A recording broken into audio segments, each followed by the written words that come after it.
yéppay feeñ. pour ñi ko xamul kii mooy boroom réew mi bokk na ci patriote yi ëpp discipline ci projet bi teyit à travers ses interventions da ngay xam ne nit bu responsable la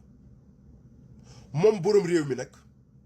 dañu ko téye woon fële ca cybercriminalité lu tax dafa am benn sénégalais bu dëkk France bu ñuy wax Ndiak Sarr moo porté woon plainte colonel boobu ñuy woowee colonel Mamadou Baro moom mi nekk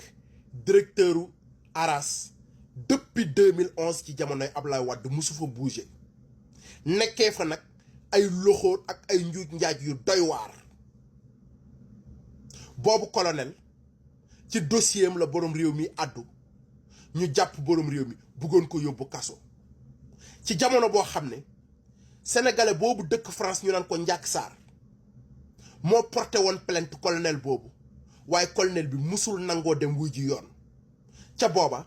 Ndiak Sarr daggaloo nañ ko billet ñaari yoon mu dem Sénégal waaye colonel bi buñ ko convoqué musul ñëw lan moo tax gendarmerie wala police musuñu dem jàppi colonel boobu noonu waaye boroom réew mi ngeen yàpp parce que jàpp ngeen ne amuli mbokk fekk ko fajar këram takk ko moom ak frère am yóbbu ci ban façon Sénégal la ñu nekk réew mi di Sénégal daal boo dee colonel wala ngay commissaire wala ngay procureur boo dee borom barke loo def ci réew mi jig na la waaye daal citoyen lambda yi moom ngeen di jàpp di yóbbu ci kaso bi parce que jàpp ngeen ne amuñuy mbokk loolu dafa war a jeex ci Sénégal bi ñu nekk nii réew mi di Sénégal bëri na colonel yoo xam ne bëri na ay généraux yoo xam ne li ñu nekkee toj-toj ak loxoor ci réew mi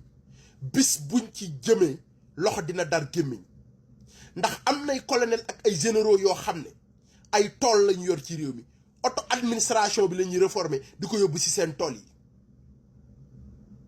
ay fonctionnaire la ñuy jël di leen yóbbu ci seen tool yi te loolu dëppoowul benn yoon ak li yoon wax gis ngeen bu leen ñu tax a wax ci jubal jubbante la ñu nekk bàyyi leen jaay doole bi ngeen nekkee ci réew mi kii colonel la mais simple citoyen la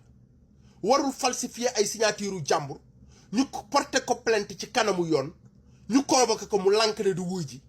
nit ñi di ko wax ngeen leen di jàpp di leen yóbbu kaso tegu leen ko fenn comme bàyyi ngeen borom réew mi nag jàpp ngeen ne bàyyi ngeen ko waaye ibbi ngeen guerre boo xam ne du ngeen xam fu muy yem ndax nag lépp lu ñu xam ci réew mi ci luubal gu ngeen fi nekkee yéen ci yenn colonel yi koy def